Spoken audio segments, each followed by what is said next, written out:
Hey, they call me the meat man. Y'all will see me eat now. Hit on the meat man.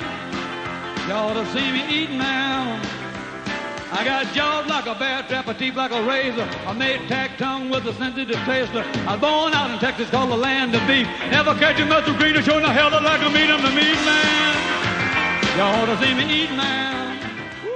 What's up, everybody? Thanks for watching the Best Barbecue Show. On this week's episode, we've got Ausinett and Michael Hernandez, the owners of Hays County Barbecue, a top 50 Texas barbecue joint on multiple lists, a destination between Austin and San Antonio, right in the middle of San Marcos, right off the highway. It's a beautiful place. They've got some interesting smokers. They got a ton of food. They're cooking every day, and they're truly part of the barbecue family. I sat down with them early one morning before they started service, talked about their history, talked about how they cook barbecue, and talked about the evolution of barbecue since they've been cooking since before Aaron Franklin. Enjoy this episode. You're enjoying the show? Like, subscribe, turn on those notifications, hit the little bell, see what we're doing. I hope you enjoy this episode and go out and eat some barbecue. I'm here with Michael and Ausinett at Hays County Barbecue. How's it going, guys? Great. It's a nice rainy Texas morning. Oh, yeah. So y'all are cooking, y'all are kind of getting everything set up. This is a pretty amazing building. Kind of tell us how you got there. Oh my gosh. So Where do we start? How much time you got? So many stories. How much time do you got? I'll let I you. think this recorder has about 7 hours worth of capacity. Well, I'm So gonna start Oh back my when. gosh, yeah. Well, we initially started on Hunter Road. We spent about 6 years there on Hunter Road. In 2007. 2007 is when we got in the barbecue business. And when we made our first Texas Monthly, which was 2013, the landlord got really gritty on us. So it kind of, in a sense, forced us to look elsewhere to plant our roots. Even though we were already there 6 years, we had to get up and uproot and place ourselves. And fortunately for us, we came across this property that's right off of I-35. So business very convenient. Very Very convenient. Easy on, convenient. easy off, and we're right in smack two great cities, Austin and San Antonio, which is great. Yeah, I was looking at the maps and it literally was just a straight line Yeah. from my house to here. It's like 2 rights and then another Wow. right to get Yeah. here. It's awesome. Super convenient. And so tell us about getting Texas Monthly. Tell us kind of where were you when that all hit? Oh my gosh, I remember that clearly. We were actually at home and a friend of ours said, "Hey, y'all made it." And we were like, we were in the middle of something. We ran home and we got online and we got on the Texas Monthly website and it had the list and we were going down the list, and when we saw our name, we literally cried. We sat there and cried, and it was like just all the pressure from the last, several years of going, oh my gosh, is this worth it? Are we doing the right thing? Are we so many sacrifices that we made to get to that point. And it was like, wow, we finally did it. And I think man, it's surreal what an thinking amazing that feeling. We would have quit. Had we quit, we never would have made the list. And it's a brutal. Back in 2007, we had the recession hit. And so fortunately for us, we were still growing, but it's not what barbecue is today in the sense Yeah. of the world, what I call it, popularity and where it's at now. And what year were you started getting in the top 50? 2013. I was just, So you were around for 6 years or so before that. Correct. Yep. So that probably showed you got a big benefit from all that hard work. absolutely, Oh, yeah. absolutely. Oh, yeah. Did you see the lines form and everything It was just change immediate. that It was day? immediate. It was immediate. The day the tweet came out, we hadn't even told our staff, and people were coming in going, "Oh my God, y'all are Texas Monthly Top 50," and the staff's like, "We're what? We're what?" So yeah, it was amazing. It was, and that same day that the tweet came out, we literally had buses of people coming through. I mean, we sold out within minutes because we weren't prepared. We didn't know that kind of impact would take place in our business based They didn't on, call you? I guess that's before they had all the stamps and everything. Well, they They don't don't ever call call you. you. They don't They call don't tell you. you when they come in. They don't tell you anything. The only thing they do is they'll call, like, what is it, 2 months before? They'll call before And they'll do what just they to call get the- fact, but they still don't tell you what it is. And now that we're in the game, the second time around, we kind of already knew what was going on when they say, hey, we're doing an article in June and we just want to do a fact check. We're doing fact checks. So We wanna know- by then we're we like, wanna know okay, who your pit we're masters high-fiving each are other. and- She and I high-fiving. It was like, we did it again. But the first time we didn't have a clue, and we asked, and they won't tell you. They don't tell and you. she was interrogating the person from Texas Monthly. She was, why? What do we? Now y'all doing an what do article? y'all need this information for? And she's like, well, she giggles. She's like, hey, we have an article that we're publishing in June, which would have been the 2013 issue. And we Right, still, yeah. you don't tell anybody. You just kind of tell yourselves and you go, okay, so is this? And you kind of cross your fingers and you still, until it's actually there, you still don't want to say anything, but Yeah. I'm the same way with work. I don't really Yeah. count anything until it's done. until it's done. Yeah, Correct. that's how we are with everything, I feel like. So I saw some pits in the back on trailers. Is that what you were cooking on Hunter Road, or is that a totally different No, setup? I actually have the pits from Hunter Road. They are right now. I'm debating what I'm going to do with them. I'm probably going to slap them on the trailer. We didn't get to see those. They're way back there in the back. There's 3 of them. That where it all started. And so whenever we moved, we broke down, took those pits with us, brought our pits with us. We literally closed down one day and opened up the next. We closed down Wow. on a Friday and opened up in the modular building that Saturday. It was a long, stressful night. And then the next day, everybody wanted to kind of come see what we had done. So we were so busy that next day, too. And what year was this? 2013. Okay. That was December of all the stuff happened in May with the landlord and everything. And so we kind of got into, trying to get into this little modular building that we had. And That was on this property? It was on this property. And it was an office for an old used car lot. And we converted it into a restaurant. And we added a walk-in to the end of it and put 6 feet worth of concrete we up. had to get very creative. Get let me tell very you. creative. The parking lot was ragged out. I Horrible. mean, you would pull in the parking lot, and it was almost You like you felt were in like the you were on a safari. It was four-wheeler. just doing this. Yeah. But But we made it work. We made it work for 4 years. Yeah. So And then you built all this? So we kept Well, that open, yeah. and we continued to do business as this was being built. And then whenever it came time, we shut down for about a month and a half 6 weeks. to get the trailer out of there, to get that parking lot, that big old lovely parking lot poured, and then we opened this main building. And it has been one heck of a ride, man. Let me tell And you. from beginning to end, it has been.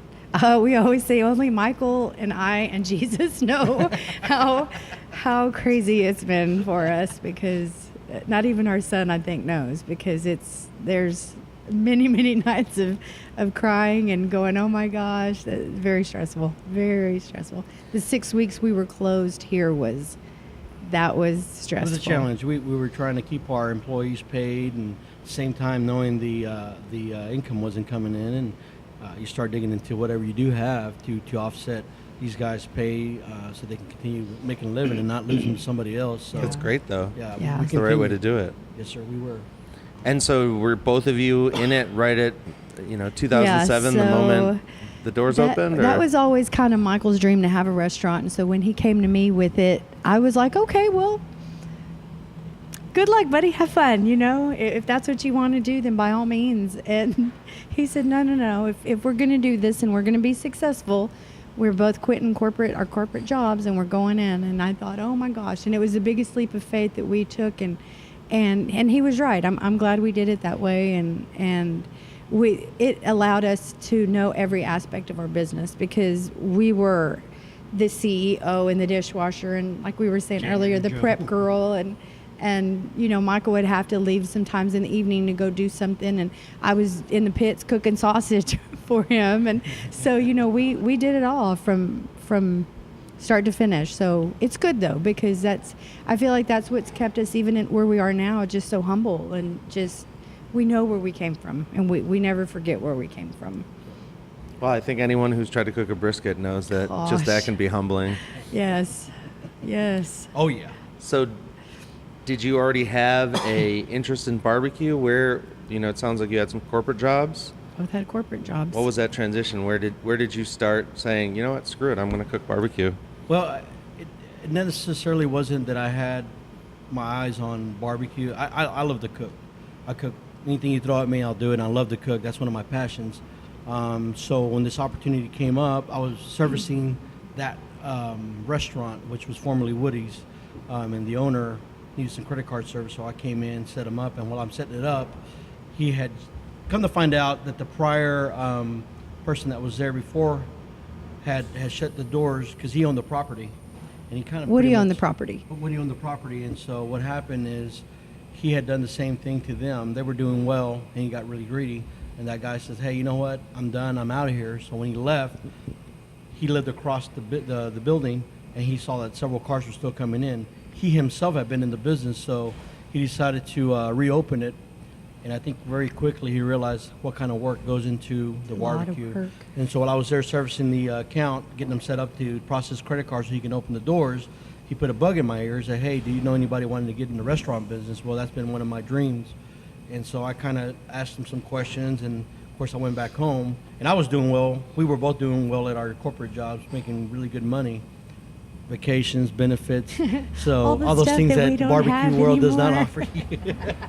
So someone had a bright idea to go ahead and take up on the business. We bought the business, but not the real estate. And so at that point, I came home to her and I told her, say, "Hey, I need you to go ahead and quit your job, and we need to do this full time." And she's like, "No, I don't think that's a good idea." And I'm like, "No, I think The voice of reason, right? And so I just kind of, what I always told folks is I wanted to make sure we didn't sit there. Not that we were going to start off with the attitude of failure, but I never wanted to go into this and say, "Man, we could have, should have, would have. I would have had you there. You know, if you would have seen it coming or something." She just jumped on board. We went head, what do they call it? Head in. All the way in, All the and way we in, just. and here we are, 11 years later. 11 years later? Yeah, September was 11 years. Yep. And we've made the Texas Monthly twice back to back, which is a big honor. Boom. Boom chakalaka. Such a big honor, and it's the stuff that keeps you on your toes. It does. You It does. know? It really does. Yeah. I know this last issue, we had a lot of, I think, what was the total that fell off? And About half of them fell off. and new ones came on, and the game has been changed forever. I mean, there is good barbecue everywhere now. And there's guys that are Everywhere. just really doing a fantastic job out there. I mean, And it used to be just, oh, well, you had to drive to Lockhart to get good barbecue, you know, and now it's in every corner of Texas. So Now no one even makes it to Lockhart because No. they can't get past San Marcos. yeah. So y'all are kind of OG in that way. You know, you opened before Franklin did. And so have you changed specific things? I mean, I've seen multiple places in Austin that really weren't worth stopping at now become a destination for barbecue. Is that something that you all changed? Did you change your meat? You know, you have a ton of proteins on that menu. no, we have stayed true to what we started. It's been something, when we first started back in 2007, we decided to go with the high quality meats. Now, we use a certified Angus beef, which falls between choice and prime. I haven't gone to the prime end just because it's a small percentage that's available, and a lot of that's already been depleted. Yeah, they're hard to get at. Exactly. So in order for us to remain consistent across the board and not be, well, we're doing choice today, prime tomorrow, I just keep it at. And CAB is a heck of a product. And as a matter of fact, I've noticed that several times they've done, even Daniel Vaughn has done a taste choice or a blind taste test. test, yeah. Thanks. And CAB seems to always win. So I guess it's a I winning think it's just recipe. more consistent, I feel like. Well, and I've gone to the barbecue town hall and seen how they rate everything, and it's a pretty arbitrary one steak decides the whole Yeah, cow. yeah. So it's hard to really know, you know, that that one steak might look choice, but the rest of the thing might look prime. Yeah. And I've been Yeah. capitalizing on. I use my knowledge from barbecue town hall because I've been cooking a lot of steak lately. So I've been looking at, okay, this is in the choice section, but that's a prime steak. Like Yeah. that's a lot of fat. Yeah. I'm marveling there. Yeah. Yeah. And so did you have different ideas? You found this space. Were you thinking of barbecue right off the bat, or Sounds like you can cook anything. Well, it was already a barbecue joint, and so the pits were still there. So are these the same pits from there? No, I've replaced them. Yeah, I've replaced them because they had more holes in it than I have in my socks. So no, we went in there, and of course, before we agreed to the business transaction, she and I went on a Saturday and kind of saw how it was kind of the same kind of the cafeteria style where you come up and order a slice of brisket by the pound, and so we sat there one Saturday and kind of saw the potential and what it could be, and so we quickly decided, hey, this can work. So we kept it the barbecue, and then of course prior to that, I had worked at a different job, and that manager had taken me to Kreitz. That was my first experience to barbecue. So from that experience to coming to that building, I'm like, man, this is what great opportunity we have, and if I could mimic what they're doing over there, that's even going to be that much better. And that was back in 2006 before we got into the game. So we kept it barbecue because that's what it was. And then we started adding. We started off with brisket, shoulder clod, and pork chops and pork ribs. That was it. And then I got rid of, I think the first year I got rid of shoulder clod. I didn't care for it. It was real dry. I mean, you can cook it and do a good job on it, but the cut is so lean that it dries out. And I didn't want to do that. So we took it off the menu, and not to mention it was just chopped beef eventually. Yeah. So I'd say, why are we doing that? Just make room for more brisket, and we'll just push brisket. And now you have, I'm guessing those old pits were more offsets. Now you have, it's kind of an offset, but they open on the top, kind of like a direct pit. How did you come up with that design? Where did that come from? Well, they are, I say a spin-off, and not necessarily a spin-off. What you'll see at Kreitz, what you'll see in those... Yeah, exactly. It's the same style with the doors opening on top. The difference is there's not any fire brick. These are all 3/4 inch steel. They have a nice fall to it where they drain at the very end. It's a lot less maintenance. And as far as the daily operation, it's a cleaner operation. You don't have grease going over here. You're not setting yourself up for a possibility grease fire because of the design. But that's the main difference. It's still an offset. But that was the concept, looking at those pits the way they are, but the difference is these are steel versus the fire brick. Well, and it's funny to me that more places don't have something like this because the access, it's so easy to just reach in and grab stuff. Some of these guys with the doors, and you're kind of climbing into the smoker almost. It's cool to see that you've taken this old idea and made a modern version of it. What I love about it is a couple things. Number one, the heat's a little bit more consistent. Unlike the propane tanks that have not to badmouth them, because I mean obviously people are doing great and wonderful things with them, but you have that the ability where the heat goes all the way to the top. So now you have different temperatures throughout the entire pit from top to bottom, versus this is a straight the way the doors are designed. The heat goes on top of the grate, bottom of the grate, and there's very little room on top for it to do that. And then also what I like about it, I'm able to do whole hogs. Without a problem as well. Hey, you can throw anything in there, right? Pretty much anything and everything. Michael used to do whole hogs before it was cool. You guys making that a special? Is that a weekend special, or are you just doing that for events? No, we were doing it for events at the time. A lot of the luau's. Like the local chamber of commerce would want to do like luau's and stuff, and so Michael would throw a whole hog on there, and some pineapples. Pineapples. We put the apple in the mouth, do pulled pork on around, and it was. They loved it. Oh yeah. And I would do it more often, but it takes a lot of work. I mean, even a 30-pound suckling. It takes a lot of pit space. Yeah. 30-pound suckling would take a good 12, 13 hours if you want to do it right. Well, so you came up from a small place in San Marcos. You're here. You've got, I don't even know, 300 seats? We can accommodate about somewhere in the neighborhood of 400 to 500 people. So now that you're here, is there a new challenge? You're having fun with whole hogs. What really pushes you at this point? You got a pretty cool bar in the back now. You're telling me about. What is it that drives you now that you're kind of like on the other end of 2007?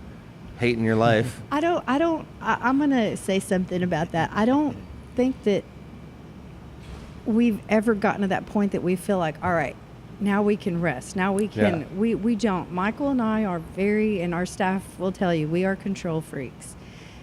when you make that list of Texas Monthly Top 50, you have to shine in here every day. Absolutely. And so now it's just managing the restaurant itself and making sure that everybody is getting that consistent product. I don't think that we ever have just sat and said, okay, well, we can rest, or we can, it's always, just checking on the guys. Barbecue's hard. I'm not in the pits for a reason. And the pit masters do a phenomenal job, but it's a constant watching. I feel constantly like quality control.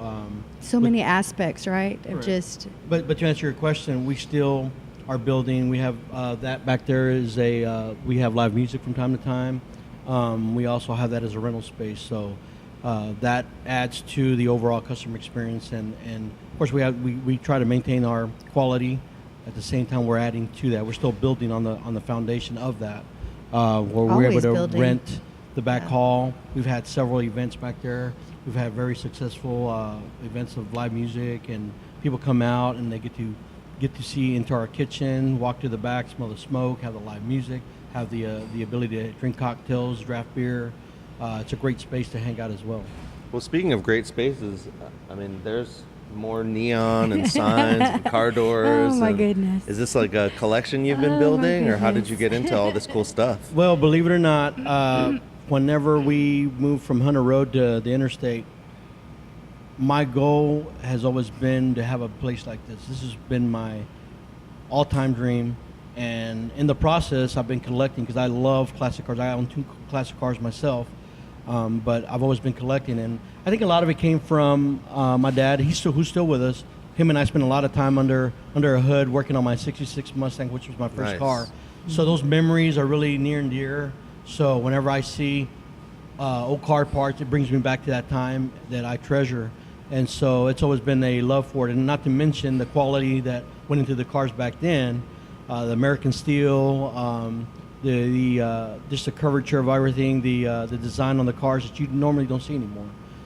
So that's where the drawback. And then I've always thought barbecue, classic cars, live music, all go together. I don't know why, it just goes together. But that's where my my interest comes to is the classic car parts. I guess I love looking at it, and it takes me back. And not to mention, when customers come in, they do the same. Hey, my dad owned that truck. Hey, I remember that hood. I remember getting my hand caught in that hood. Or I remember when my dad and I took a trip, and he let me drive. And so those memories kind of Very nostalgic. What's the word? Nostalgia. Nostalgia. So people go back in time, and I think it's kind of cool. I mean, it's just they sit here and reminisce. I've had older couples sit here, flirty, and eating a sandwich, looking at that Model T, and I'm thinking to myself, what's going through the back of their mind? Because they got a smirk on their face. So I'm like, what are they thinking about that 57? Well, don't you think it's beautiful that barbecue is something that young people, old people, everyone, barbecue places are known for? You'll see someone take their grandma there. You'll see an older couple. You'll see a young couple. There's really no demographic for barbecue. It's just everybody. Correct. It's so cool. And the people that come through the door must be so interesting since you're packing this place in. I mean, how many? You probably have 100 parking spaces About they're too. little, 95. That's awesome. I mean, there's a lot of barbecue in Texas, but a lot of them aren't prepared for the sheer volume that you guys can handle here. Not to mention, I mean, I'm just imagining a stage covered in old car parts or with some cool stuff. The old stage used to actually be a Flatbed, it was a Viking 3500 series. Viking flatbed, and we used to use that as a stage, for stage musicians. platform. But Yeah. that did not fit in that building because I tried to keep it. But I had to get rid of it because it didn't. yeah. Well, so I'm sure you've gone through all kinds of cool stuff, changing shops, but do you still get to work on cars much? Well, I don't get any more opportunities. I'm always here, or not. I'm still growing the business, trying to grow the business. I'm still thinking of new ideas. What's going to make it? With there being so many barbecue joints now, our thought is what's going to keep people coming back. And outside of the quality of the food, what can we add to our current business? Because it's one of those deals where we always want to stay ahead of the curve. And it's okay. What's coming up next? What can we do to attract more people? can we offer all these services and keep our same customers entertained, and how can we retain our customer and grow our customer base? So that's always going on in the back of our mind.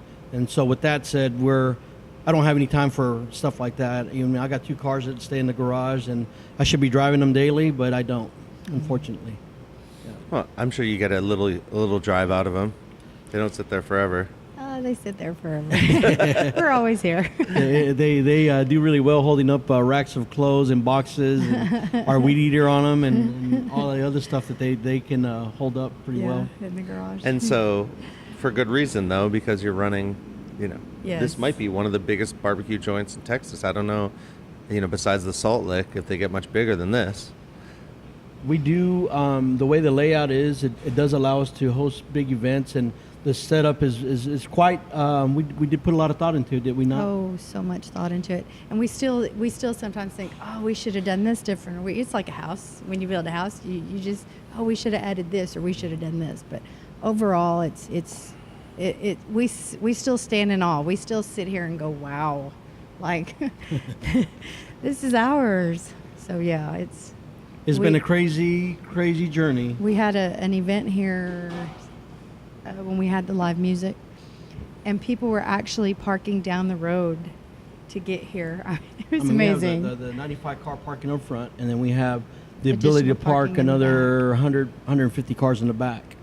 And even at that, people were parking elsewhere. So people were it gets parking crazy. elsewhere to It get gets here. crazy up here, So, yeah. especially our summer nights live music. It gets a little crazy out here. So what's the live music like? You have a few favorite bands? Are they more local, or who do you have playing? We have a More. mixture. We have a mixture, and we have a mixture of genres. We have country, we have classic rock, we have blues, and I think this year we're going to kind of try to expand that a little bit, put a little jazz in there.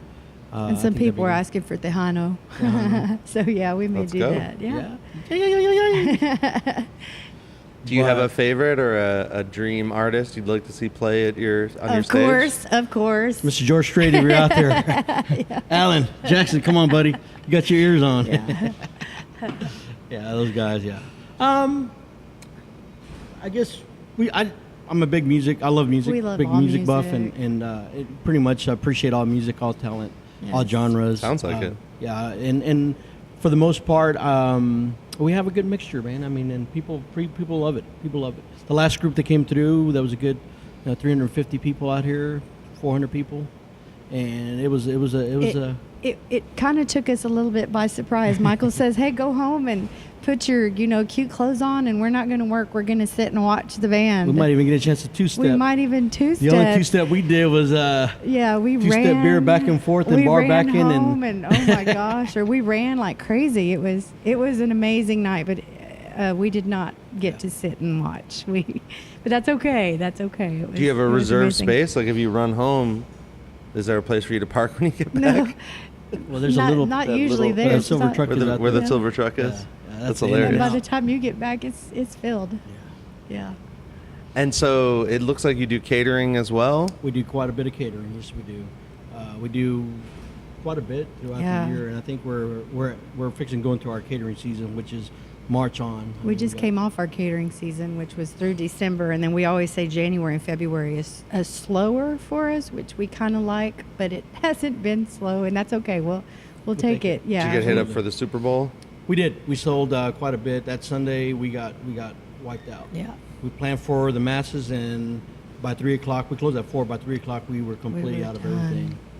Yeah, we probably could have done more, but like I told my guys, it's kind of one of those gambles. You don't have a set amount. I mean, for those that do call it in, it helps out, but for those that just walk through the door and expect you to serve Well, and them, I which think we do. daily it's a gamble. We've had a couple of people give us some bad reviews for running out at 8:30. And it's like, well, we're one of the few top 50 that are cooking all day, 7 days a week, and it that's is a what challenge. it is. That's a challenge. It's I a mean, huge challenge. Where I appreciate those guys that do the 11 to sold out. I'm not saying that's not work, because some of those guys do Oh, quite a that's bit of work. volume during that time. Oh, yeah. But it's such a challenge, and we've talked about it means of times to say, hey, do we continue doing this, or do we do 11 to sold out? But the business into me, I was like, well, our mortgage doesn't change, so it's kind of hard. If I can do breakfast, I'll do breakfast as well. I mean, Yeah. it's here, but it's also a challenge. I mean, it comes to where you're sitting there going, man, do we put too much food on? Do we not? And we start fresh every day, and so it's always a challenge. It's always a challenge. I mean, you're on the highway. You could probably run 24 hours. We probably we could. probably could. And the way sometimes folks come up at closing time and line up, and we're like, man, dude. But when there's nothing else to sell, there's nothing else to sell. Yeah. Has that crossed your mind to just run this No. place? Well, with the guys in the back, I've always thought about like they do at Walmart. They're here anyway. Why not just get one cashier? But at the same time, we're like, man, what happens if that person doesn't show up or doesn't want to be here anymore? And now we got to fill in the slot, and I'm not going to do that. Yeah. I need all the beauty sleep I can get. Right? This requires it. And you don't get much sleep. Are you saying I'm ugly?